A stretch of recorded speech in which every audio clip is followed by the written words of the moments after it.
Hello everyone, আশা করছি সকলে ভালো আছেন। চলে আসলাম নতুন আরেকটি ভিডিও নিয়ে।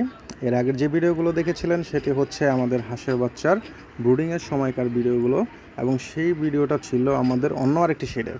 তো আজকে আমরা এই হাঁসগুলোকে অন্য একটি শেডে নিয়ে এসেছি। মূলত আজকে নয়, 3 দিন আগে আমরা সেই শেডে নিয়ে এসেছি হাঁসগুলোকে এই জায়গার সাথে খাপ খাইয়ে নেওয়ার জন্য। এবং হচ্ছে এই শেডে নিয়ে আসার মূল কারণ হচ্ছে এই শেডের চারপাশে হচ্ছে নদী এবং হচ্ছে বিল এবং হচ্ছে জমি। এইখানে বিচরণের জন্য হাঁসের সম্পূর্ণ পারফেক্ট একটা জায়গা। তো আজকে যেহেতু বয়স 20 দিন, তাদের প্রথমবারের মতো পানিতে নামাতে হবে, তাই আমরা চেষ্টা করছি তাদেরকে যাতে সুন্দরভাবে প্রথমবারের মতো পানিতে নামানো যায়। তো এর জন্য হচ্ছে আমরা তাদেরকে প্রথমবারের মতো পানিতে নামানোর জন্য সকালে তাদের খাইয়ে নিয়েছি। এখন হচ্ছে বেলা 12টার মতো বাজে। তো হচ্ছে পানিতে নামানোর জন্য চেষ্টা করছি, এবং হচ্ছে এদেরকে আমরা বিভিন্ন সাইড থেকে ধাওয়া দিচ্ছি এবং গেট খুলে রেখেছি মূলত যাতে করে তারা সুন্দর মতো ওই গেট দিয়ে নেমে যায়। কিন্তু যেহেতু হচ্ছে প্রথম দিন, যতই ধাক্কাধাক্কি করি না কেন, যতই ধাওয়ানি দেই না কেন, এরা হচ্ছে পানিতে নামতেই চাইছে না।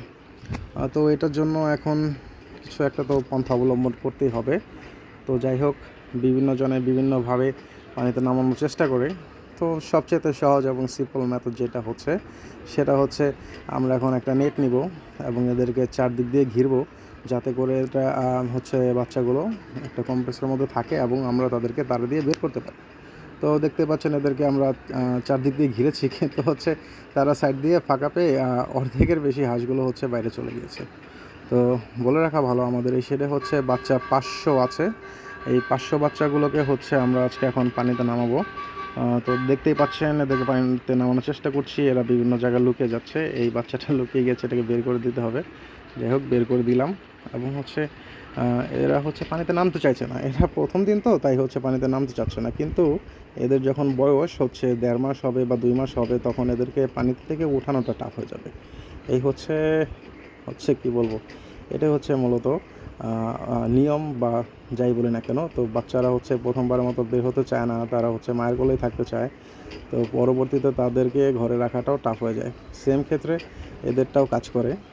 যাই হোক, এদেরকে হচ্ছে সবগুলো যেহেতু একসাথে বের হয়নি, তো এদেরকে আমাদের স্টেপ বাই স্টেপ বের করতে হবে। তো এদেরকে কিছু এখন বের করেছি, এখন বাকিগুলোকে বের করার পালা। তো যাই হোক, আমরা সেম পন্থা অবলম্বন করে বাকি বাচ্চাগুলোকেও পানিতে বের করেছি এবং সকল বাচ্চাগুলোকে নামিয়েছি। এখন দেখতে পাচ্ছেন সব বাচ্চাগুলো একসাথেই সাঁতরাচ্ছে আর কি। হচ্ছে এরা দেখতেই পাচ্ছেন খুব সুন্দরভাবে সাঁতার কাটছে। এর আগে হচ্ছে আমরা হাঁসের শেড হয়তো বা 2-3 চালান করেছি, কিন্তু এরকম চঞ্চল অ্যান্ড অ্যাক্টিভ বাচ্চা দেখি নাই। এরা হচ্ছে প্রথম দিনেই পানিতে বেশ ভালোভাবে নেমেছে এবং হচ্ছে এরা পানির নিচে ডুবিয়ে ডুবিয়ে তাদের খাবার সংগ্রহ করছে। তো এরকম চঞ্চল বাচ্চা, আসলে অ্যাক্টিভ বাচ্চা আগে দেখি নাই আমরা। তো এরই মাঝখানে কিছু বাচ্চা হচ্ছে ফাঁক ফোকর পেয়ে হয়তো বা বের হয়ে বড়গুলোর সাথে মিশে গেছে, মিশে একাকার হয়ে গিয়েছে। ওই যে দেখতে পাচ্ছেন দূরে একটা দেখা যাচ্ছে, ওই যে দূরে দেখা যাচ্ছে, এবং হচ্ছে আরও আশেপাশে প্রায় 5 থেকে 7টি বাচ্চার মতো বাইরে চলে গিয়েছে। এদেরকে এখন ঘরে নিয়ে আসতে হবে। এখন এগুলোকে ঘরে আনাটাও একটা টাফ, কারণ হচ্ছে প্রথমবারের মতো এদেরকে ডাক তো চিনে না, বুঝে না, এদিক দিয়ে ডাকলে হচ্ছে বড়গুলা চলে আসে। তো এদেরকে সিঙ্গেল সিঙ্গেল গিয়ে ইন্ডিভিজুয়ালি ধরে নিয়ে আসতে হবে। যাই হোক, এখন এগুলোকে ধরা পালা, ধরে নিয়ে আসি। তো যাই হোক, সবগুলো বাচ্চা চলে এসেছে ঘরে। এখন হচ্ছে এদেরকে ঘরেই পুকুরে তো শুকাবে। এখন হচ্ছে দেখা গেছে কিছুক্ষণ শুকিয়ে দেন হচ্ছে এরা আবার খাবার খাবে। তো আজকের ভিডিও এই পর্যন্তই। এতক্ষণ সঙ্গে থাকার জন্য সকলকে জানাই আন্তরিক শুভেচ্ছা, অভিনন্দন এবং অন্তঃস্থল থেকে ধন্যবাদ।